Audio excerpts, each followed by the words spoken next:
사랑하는 성도 여러분, 물론 우리에게 구정이 또 남아있긴 하지만은 정식 달력에는 새해가 지금 2020년이 시작되고 있습니다. 제가 어느 날 어떤 그 대담을 제가 잠깐 들었는데, 유명한 그 작가와 또 유명한 철학자, 학교 교수이면서 철학자와의 대화였습니다. 무척 궁금해서 제가 한번 이렇게 좀 주의를 기울여서 어떤 대화를 나누는가 보았습니다. 쭉 얘기가 이제 오고 가는데 그 대화의 핵심이 그거였습니다. 그 철학자 교수가 하는 얘기는 인생의 모든 중심은 인간입니다. 인간의 모든 인간의 행복입니다. 인간이 중심입니다. 나를 발견하는 것입니다. 굉장히 설득력 있고 아주 이름만 대도 여러분이 알 수 있는 그런 철학자입니다. 아주 공부도 많이 하셨고 서양 철학, 동양 철학을 거의 꿰뚫고 계시는 그런 분이고, 근데 그분의 결론이 우주의 중심에는 인간이 있고 2020년에 우리가 찾아야 될 것은 나를 발견하는 거다. 굉장히 그럴듯하죠, 여러분. 굉장히 중요한 얘기 같습니다. 그러나 그 모든 중심에 우리가 바랬던 그 말은 없습니다. 하나님, 영원히 우리를 지키시고 바라보고 계시는 그 하나님, 그 하나님이 안 계세요. 그분의 얘기를 제가 가만히 제 나름대로 소화해 보니까 결국 인간이 신이에요. 인간이 모든 우주의 중심이고 굉장히 나에게는 좋은 뜻하는 것처럼 보이지만 사실은 굉장히 위험한 말이다. 만약에 여러분과 제가 세상의 중심이고 핵심이라면, 내가 파괴돼 버리면, 내가 흔들리면 우주가 흔들리는 거잖아요. 그렇게 불안한 세상을 어떻게 삽니까, 여러분? 아침에 일어나 보면 때로는 지옥과 천국이 오가고, 낮에 열심히 일하고 스트레스 받으면 저녁에는 막 죽을 것 같고 지쳐 있는 나의 모습. 여러분, 그 자신에게 계속해서 세상의 중심의 삶을 여러분 얼마나 살아갈 수 있다고 생각하십니까? 여러분, 우리가 얼마나 이 땅에 용감한 것까지는 좋지만 내가 내 운명의 주인이 돼서 살아갈 때 얼마나 불안하겠습니까, 여러분? 우리 권사님들, 우리 장로님들, 우리 성도, 우리 자녀들도 와 있는데, 여러분이 만약에 여러분의 힘으로 여러분의 구원을 잡고 있다면은 사실 그게 얼마나 불안한 소리입니까, 여러분? 여러분이 손을 놔버리면 여러분은 영원히 죽을 수 있어요. 얼마나 저는 어떤 느낌이 들었냐면은, 여러분 가끔 철봉을 할 때 이렇게 내 몸을 지탱하면서 잡고 있죠, 여러분. 얼마나 여러분 버틸 수 있다고 생각하세요? 여러분 철봉을 잡고 다리를 띄고 여러분 자기 몸을 지탱하면서 버티고, 우리 청년들, 힘 있는 청년들 얼마나 버티고 5분 이상 버틸까요? 그 사람 장사입니다, 여러분. 5분 못 버팁니다, 제가 볼 때. 우리 여성분들 턱걸이 두세 개도 힘들죠, 이거. 몸 버티는 거 쉽지 않습니다. 우리 어렸을 때 우리 권사님들 아마 학교 때 그 체력장 시험 보는 거 있잖아요, 여러분 자녀들하고. 여학생들은 이렇게 막 버티기 하는 거, 남자들은 몇 개 하는가, 그 생각이 나더라고요. 우리 인생이 그런 겁니다, 여러분. 우리가 우리 힘, 우리의 스스로 우리의 고통을, 어려움을 이겨내려고 하면은 못 버팁니다, 여러분. 오늘 내가 이길 것 같지만 내일은 내가 폭풍을 맞이해야 되고 절망 가운데 가야 되고, 굉장히 그럴듯하고 내 중심에, 내가 중심이 돼서 여러분 열심히 나의 중심으로 최선을 다해서 여러분은 열심히 살아야 됩니다. 그러나 그 열심이 여러분이 여러분의 운명의 주인까지 끌고 가버리면은, 세상의 철학은 그렇게 얘기합니다. 그게 답이라고 얘기합니다. 근데 여러분 오늘 이 본문의 성경을 보면은 다윗은, 그리고 2000년의 교회 역사와 우리 신앙인들은 정확하게 얘기합니다. 따라해 보겠습니다. 인생의 주인은 하나님이시다. 하나님이십니다. 이 신앙과 세상의 나 중심의 신앙, 그 철학자와 우리는 부딪힐 수밖에 없습니다. 어떤 면에서 굉장히 공감되는 얘기고 굉장히 우리가 납득할 만한 얘기처럼 보이지만, 그러나 우리 스스로에게 우리의 운명의 주인으로 맡기는, 이건 너무나 어리석은 일이라는 게 모든 오고 가는 우리 신앙인들의 증언입니다. 오늘 본문에서 잠깐 한번 살펴보겠습니다. 얼마나 우리의 인생이 하나님의 손길에 잡혀 있는지, 하나님의 손길에 잡혀 있는지. 가끔 우리 성도님 중에서 갑자기 어디가 다쳐옵니다. 저도 잘 보고받지 못한, 제가 모르는데 뭐죠? 휠체어를 타고 온다든지, 이거 뭐죠? 이거 손에 짚는 거? 지팡이 아니 뭐 있죠? 여기 목발을 짚고 옵니다, 여러분. 아니 권사님, 집사님 어떻게 된 거예요? 좀 다쳤습니다. 어떡해요? 나중에 들리는 소리가 있습니다. 이만큼 다친 것만 해도 얼마나 감사한지. 조금만 더 다쳤으면 다리가 아작나버릴 뻔했습니다. 이런 말을 합니다. 조금만 더 다쳤으면 제가 큰일 날 뻔했습니다. 이만큼이라도 하나님 감사합니다. 저는 거기서 느끼는 거죠. 저분이 신앙이 정말 이제 깊어지는구나. 자, 오늘 여기 1절, 2절, 3절 시편 30편 1절, 2절, 3절을 가만히 한번 봐보십시오. 이 다윗의 고백 속에 얼마나 절절히 그가 아니라, 그 기가 막힌 웅덩이에서 그의 힘으로 나온 것이 아니라 하나님의 힘으로 그가 어떻게 구원을 받았는지. 우리 1절 한번 봐볼까요? 같이 읽어보겠습니다. 여호와여, 내가 주를 높일 것은 주께서 나를 끌어내사 내 원수로 하여금 나로 말미암아 기뻐하지 못하게 하심이니이다. 자, 주께서 나를 끌어내다. 이 번역은 좀 혼돈되게 번역이 되어 있습니다. 잘된 번역이지만 좀 더 원뜻은 거기다 좀 적어 놓으시기 바랍니다. 주께서 나를 들어 올리사, 이 뜻입니다. 내 원수로 하여금 나로 말미암아 기뻐하지 못하게 하심. 그러면 훨씬 여러분 이해가 쉬울 것입니다. 주께서 나를 뭐 한다고요? 들어 올리십니다. 그 구렁텅이에 놔두지 않고 나를 들어 올리셔서 원수로 하여금 나로 말미암아 기뻐하지 못하게 하는. 지금 굉장히 어려운 가운데 있는데 막 세상 사람 나를 조롱하고 있습니다. 근데 하나님이 나를 번쩍 들어서 들어 올리십니다. 비난을, 조롱을 받지 않게 하십니다. 즉 하나님이 나를, 즉 다윗을 들어 올리십니다. 하나님이 들어 올린 것입니다. 내 스스로 나를 들어 올 수 없다는 것입니다. 자, 2절 같이 읽습니다. 여호와 내 하나님이여, 내가 주께 부르짖음에 나를 고치셨나이다. 나를 치료하셨습니다. 제가 저번 주에 얘기했죠. 이 2절의 배경은 다윗이 많이 아팠는데 병에서 치료받는, 이 단어가 병에서 치료받을 때 쓰는 주로 그 단어입니다. 여러분 스스로 여러분이 건강하게 한 것 같지만 가만히 생각해 보십시오. 우리에게 건강을 주신 분이 누구신가요? 여러분 스스로 면역체계가 막 건강해서 나은 것 같습니까? 우리는 그렇게 생각하지 않습니다. 하나님은 우리에게 건강을 주셔서 우리의 감기도, 우리에게 질병도 이겨낼 수 있게 해주심을 우리는 감사하는 것입니다. 제가 저번에 얘기했죠. 제가 건강진단 가가지고 어마어마한 도전을 받고 왔다고요. 제가 요즘 먹는 음식을 완전히 바꾸려고 하는데 너무너무 어렵긴 합니다, 여러분. 몸을 쥐어짜서 막 하는데 제가 엄청난 경고를 받았습니다. 의사의 경고도 살이 떨립니다, 여러분. 살이 떨려요. 제가 아주 솔직하게 얘기합니다. 사진을 딱 보여주고 데이터를 보여주면서 선생님, 이렇게 쭉 진행되면 이런 질병이 틀림없이 옵니다. 조심하십시오. 제가 제 사진의 내시경을 보는 거예요. 이렇게 사진들 착착착 찢는 거예요. 여러분 세상의 의사의 진단과 데이터도 우리가 두려움으로 받아들입니다. 여러분 하나님이 우리를 고치시는 것입니다. 육신으로는 세상에 육신의 의사가 있다면 우리를 온전히 창조하신 분, 그분이 우리를 가장 잘 알고 있습니다. 나를 창조하신 창조주가 누구보다 나를 잘 압니다. 자녀는 뭐니 해도 부모님이, 엄마 아빠가 사실은 가장 잘 알고 있는 것입니다.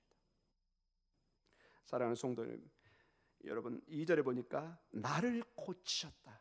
여기서 주어는 하나님이십니다. 하나님이 나를 고치신 것입니다. 하나님이 우리를 고치실 것입니다. 그분이 나를 고칩니다. 내가 주인이어서 내가 나를 고치는 거. 가끔 영화 보면 막 대단한 사람들 막 여기 총상 입으면 막 여기 막 묶어가지고 막 자기가 막 치료를 막 칼로 찢고 그러는데, 여러분 그거는 영화입니다, 여러분. 여러분 그렇게 하면 큰일 납니다, 여러분. 빨리 병원에 가셔야지 막 여러분이 집에서 자가 치료한다고 막 수술을 하고, 여러분 말도 안 되는 소리입니다. 사랑하는 성도 여러분, 하나님이 우리를 수술하도록 여러분 맡기시기 바랍니다. 하나님이 치료하십니다. 이게 우리 신앙의 고백입니다. 3절을 계속 보도록 하겠습니다. 하나님의 손길을 봅니다. 3절입니다. 여호와여 주께서 내 영혼을 수월해서 끌어내어 나를 살리사 무덤으로 내려가지 아니하게 하셨나이다. 두 번이나 나옵니다. 끌어내어. 여러분, 다윗이 자기를 끌어낸 겁니까? 아닙니다. 여기는 전체가 주어가 하나님이십니다. 하나님이 그를 수월해서, 즉 무덤에서, 죽음에서, 죽음과 같은 고통에서 하나님이 끌어내시는 것입니다. 그리고 나를 살리사, 나를 회복하사, 나를 고치사, 나를 구원하사, 이 뜻으로 다 해석할 수 있습니다. 하나님이 다윗을 살리실 것입니다. 하나님이 우리를 살리실 것입니다. 하나님이 우리를 고치실 것입니다. 이것을 여러분 오늘 여러분만 고백한다면 이건 의심스러운 일이에요. 그런데 2000년 교회 역사 전에 수천 년의 유대 역사가 있습니다. 그 유대인들이 이 말씀을 문자적으로 받아들였습니다. 그래서 늘 그들은, 제가 그들과 살아보니까 얘기합니다. 아브라함의 하나님, 이삭의 하나님, 야곱의 하나님. 여러분, 이 순서나 이 고백이 왜 중요한 줄 아세요? 아브라함과 이삭과 야곱이 같이도 살았지만 떨어져 살았잖아요. 즉 하나님은 계속 역사하신다는 거예요. 어제나 오늘이나 영원토록. 아브라함의 하나님, 이삭의 하나님, 야곱의 하나님, 언약의 하나님, 민족의 조상의 하나님, 즉 나의 하나님. 내 아버지고 아버지였던, 내 할아버지고 할아버지였던 그 하나님, 그 하나님께서 아브라함을 돌보시고 축복하시고, 이삭을 돌보시고 축복하시고, 야곱을 축복하시고 돌보시고, 그럼 누구를 돌보시고 축복하실까요? 나를 돌보시고 축복. 이게 논리적인 순서입니다. 늘 유대인들이 그것을 암송하는 걸 제가 봤어요. 왜 저럴까? 왜 저렇게 저런 걸 하나? 아하, 그 하나님은 변함없이 그의 후손인 나를 축복하신다는 것입니다. 사랑하는 성도 여러분, 하나님의 축복이 여러분에게 임하기를 간절히 축원합니다. 그분이 우리를 고치시고, 그분이 나를 끌어내고, 그분이 나를 살리시고, 그분은 나를 들어 올리십니다. 나 스스로 올리는 것 같고, 나 스스로 고친 것 같고, 내가 감기에 나은 것 같지만은 사실은 그렇지 않습니다. 하나님이 건강을 주시고 내 면역 체계를 강하게 해서 그 감기의 기운, 바이러스를 이기게 하신 것입니다.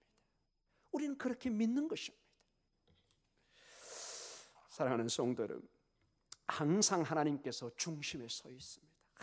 항상 우리 내면에 하나님이 주인이신 것을, 하나님이 나의 인생의 주인인 것을. 그래서 여러분이 이 2020년에는 여러분 과감하게 그 철학자의 대담을 하나님과 대화로 바꾸셔서 이렇게 여러분 고백하시기 바랍니다. 하나님, 내 인생의 주인은 나는 두 번째고 하나님이 첫 번째이십니다. 아멘, 아멘. 자, 우리 하나님과 대화하겠습니다. 하나님이 내 인생의 첫 번째이시고 나는 내 인생의 두 번째입니다. 아멘. 여러분, 이게 여러분 내 인생을 비하시키거나 나를 소중히 생각하지 않는다는 게 아닙니다. 근원의 생명을 내가 붙잡을수록 마치 고기가 물속에 있을수록 생명을, 자유를 느낍니다.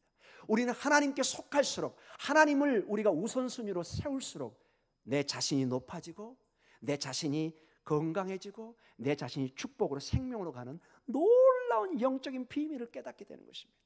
그 나라와 그 의를 먼저 구하라. 그리하면 이 모든 것을 너에게 더하시리라. 축복을 원하십니까? 하나님은 얘기합니다. 그 나라와 그 의를, 즉 하나님을 먼저 네가 내세워라. 하나님의 영광을 네가 추구해라. 그러면 너의 영광을 내가 세우겠다. 이게 교회의 역사입니다. 그러할 때 슬픔이 기쁨으로 변화될 것입니다. 이러한 다윗의 삶에 11절에 축복이 임합니다. 11절, 우리 30장 11절에 이런 놀라운 고백으로 여러분이 오늘도 나아가기를 간절히 축원합니다. 같이 읽습니다. 주께서 나의 슬픔이 변하여 내게 춤이 되게 하시며 나의 베옷을 벗기고 기쁨으로 띄우셨나이다. 아멘.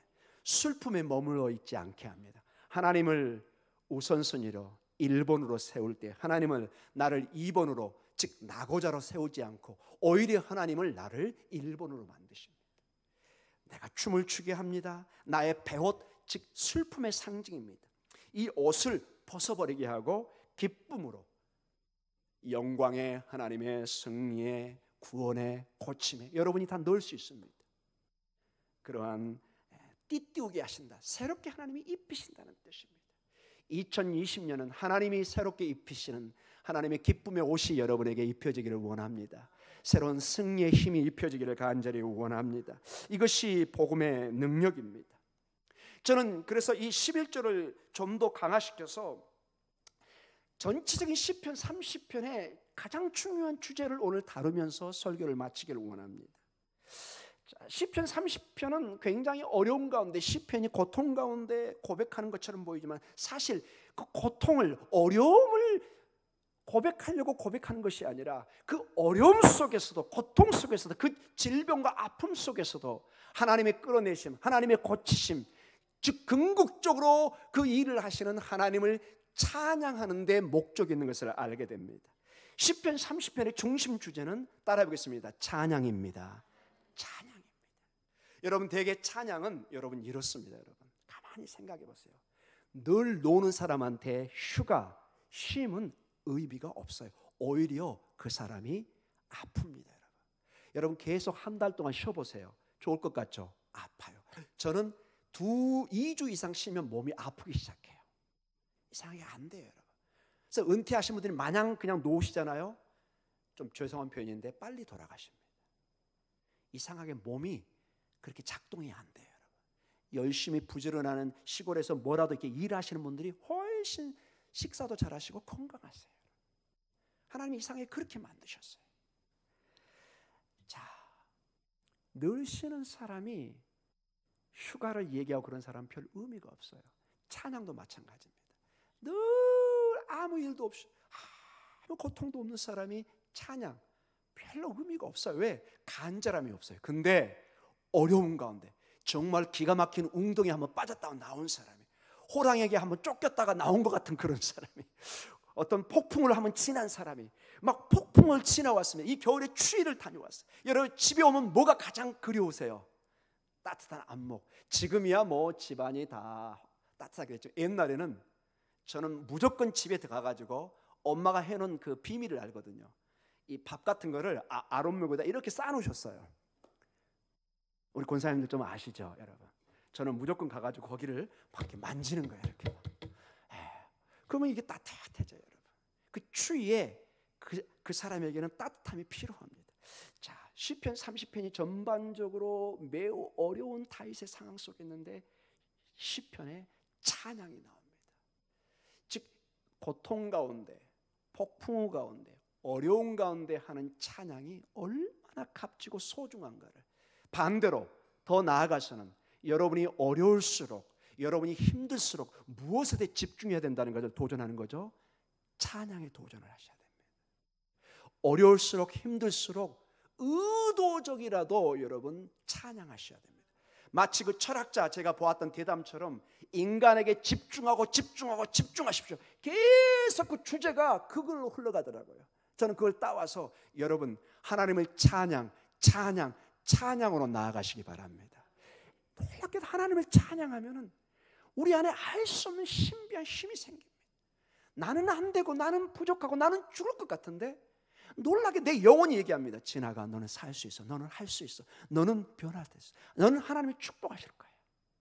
거짓말처럼 그런 일들이 막 일어나기 시작해요. 금방 죽을 것 같아요. 이번 주는 내가 죽는 날이에요. 내가 집에서 쫓겨나는 일이에요. 내가 학교에서 큰일을 당하는 일이에요. 기도합니다. 금식합니다. 찬양합니다. 집에 와서 뭐라고 고백한 줄 알아세요? 여보, 아싸, 하나님이 역사하신대. 분명히 지금 집안에 심각한 일이 일어나고 있어요. 돈이 없어요. 아무것도 없어요. 정말 집에서 쫓겨나는, 정말로 학교에서 쫓겨날 그 상황이에요. 근데 기도하고 일어나는데 하나님이 확신을 줍니다. 지나가. 내가 있는데 두려워하지 마라. 내가 이제는 너에게 역사할 것이다. 거짓말처럼 그런 마음이 막 옵니다. 막 이렇게. 여러분들이 올 줄 믿습니다. 그러면 고백하는 겁니다. 아싸! 나는 죽을 것 같은 환경이지만 이제 하나님이 역사하는 순간이다. 내가 지치고 쓰러지는 그 순간은 하나님이 일어서서 역사하는 순간입니다. 이제는 바톤을 누구에게 넘기는 순간이에요? 하나님께 넘기는. 여러분 달리기 할 때 계주 여러분 해보셨죠? 계주란 특징이 뭐예요? 끝까지 내가 이거 들고 막 달리나요? 이거 계주 탈락입니다. 중간에 반드시 누구에게? 또 다른 나의 동료에게 넘겨줘야 돼요. 하나님이 우리와 계주를 하십니다. 전적으로 우리를 혼자 뛰게 하지 않으세요. 하나님은 항상 우리의 바톤을 같이 질 준비를 하고 계십니다. 아멘. 여러분 오늘 기도 속에 하나님의 바톤을 생각하시기 바랍니다. 하나님이 우리의 바톤을 주고 지나가. 사랑하는 딸 아들아, 힘을 내라. 너 지금 많이 힘들지? 많이 지금 막 호흡도 힘들지? 이제 내가 뛸 순간이다. 내가 뛸 순간이다. 내가 뛰고 올 동안 또 나는 뭐 하죠? 여기서 이제 준비를 하고 있는 거죠. 자, 두 구절만 우리가 보면서 본문의 결론으로 우리가 나아가도록 하겠습니다. 시편 30편 4절을 봐보세요. 그 어려움 속에 그의 결론은 4절로 나아갑니다. 4절로 같이 한번 읽어볼까요? 주의 성도들아 여호와를 찬송하며 그의 거룩함을 기억하며 감사하라. 아멘. 주의 성도들아, 사랑하는 내 아들과 딸들아, 여호와를 찬송하며 그의 거룩함을 기억하며 감사하라. 하나님을 찬양할 때 하나님의 거룩함이 생각나기 시작합니다. 하나님의 감사가, 즉 하나님의 능력이 와닿기 시작합니다. 자, 저 12절, 30절 마지막 부분에 어떻게 이 시편을 마무리하고 있는가를 보겠습니다. 같이 읽습니다. 이는 잠잠하지 아니하고 내 영광으로 주를 찬송하게 하심이니 여호와 나의 하나님이여 내가 주께 영원히 감사하리이다. 아멘. 내 영광으로 주를 찬송합니다. 즉 나의 모든 귀한 것으로 그분을 찬양합니다. 영원히 찬양합니다. 여러분 그 이유가 어디서 나오느냐? 시편 30편의 중간에 가장 중요한 메시지가 나옵니다. 지금 그의 상황인데 이렇게 변해갑니다. 하나님께서 시편 30편 5절입니다. 같이 읽습니다. 5절 그의 노염은 잠깐이요 그의 은총은 평생이로다. 저녁에는 울음이 깃들일지라도 아침에는 기쁨이 오리로다. 아멘. 노염이 있습니다. 하나님의 때로는 진노가 내게 임하는 것 같습니다. 울음이 가득한 집안처럼 보이고 내 삶처럼 보입니다. 그러나 그 노염과 하나님의 진노는 잠깐이고 하나님의 은총은 평생이고 저녁에 울었던 울음은 계속되지 않고 요명이 터오는 새날에는 하나님의 기쁨, 하나님의 새로운 역사가 시작되고 있습니다. 이게 신앙의 신비라는 것입니다. 오늘 죽을 것 같은데, 오늘 정말 내 인생이 끝장날 것 같은데 하나님 안에는 포기라는 게 없습니다. 하나님 안에는 실패라는 것이 없습니다. 반드시 합력하여 선을 이룰 줄 믿습니다. 우리에게 그래서 하나님, 우리에게는 중요한 게, 가장 중요한 것이 찬양입니다. 오늘 우리 설교의 제목이 뭐였죠, 여러분? 주를 찬송하게 하심이라. 찬양이 그래서 결론적으로 우리가 이제 나아가도록 하겠습니다.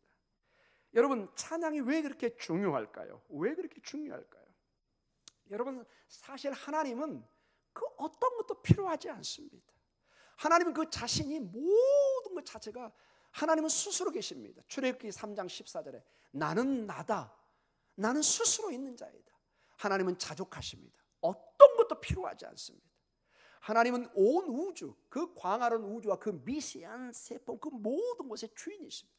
그 어떤 것도 하나님은 필요하지 않습니다. 그런데 가만히 보니까 여러분과 저를 위해서 하나님을 찬양하게 합니다. 하나님을 찬양하면 놀라운 변화가 일어납니다. 첫째로 우리가 본문에 보았지만은 하나님을 찬양을 통해서 우리 인간은 하나님의 위대하심을 발견합니다. 하나님의 구원하심을 깨닫게 됩니다. 하나님의 영광의 진리를 깨닫게 됩니다. 아하, 하나님이 이 일을 하셨구나. 아하, 이 일이 하나님의 역사였구나. 여러분이 동분서주하고 정말로 공사가 다망하면은 그런 게 깨달음이 없어요. 내가 성공한 것 같아요. 내가 이 사업을 일군 것 같아요. 나 복음으로 갑니다. 그게 사망의 지름길이라는 것입니다. 폭삭망합니다. 마치 이 순간처럼 사라져버립니다. 마치 먼지처럼 사라지는 게 인생이라고 얘기합니다. 안개처럼 사라져버립니다. 마치 풀처럼 말라버립니다. 하나님이 없는 인생. 여러분 아시다시피 여러분과 저는 흙으로 만든, 우리는 다 죽으면 어디로 돌아가죠? 흙으로 돌아가요. 왜? 흙에서 왔기 때문에. 우리 인간을 아담이라고 그래요. 아담. 이게 인간이란 말이에요. 그런데 성경에 보면 아담마에서 와서 이름이 거의 똑같아요. 아담, 아다마. 아다마가 흙이에요. 흙. 아다마, 아담아에서 흙에서 만든 게 인간 아담이에요, 여러분. 이게 히브리 원어예요. 제가 이거 농담하는 게 아닙니다, 여러분. 공부하면 그대로 나와요, 여러분. 이 아무것도 아닌 흙이 하나님이 거기에 영을 부어 넣습니다. 하나님의 르아흐 엘로힘, 하나님의 영을 부어 넣으시니 하나님의 형상이 되고 놀라운 하나님의 이성을 갖게 되고 하나님의 가장 존엄한 존재가 되는 것입니다. 이 가장 존엄한 존재로서 우리가 해야 될 것은 뭐냐? 하나님을 찬양하는 것입니다.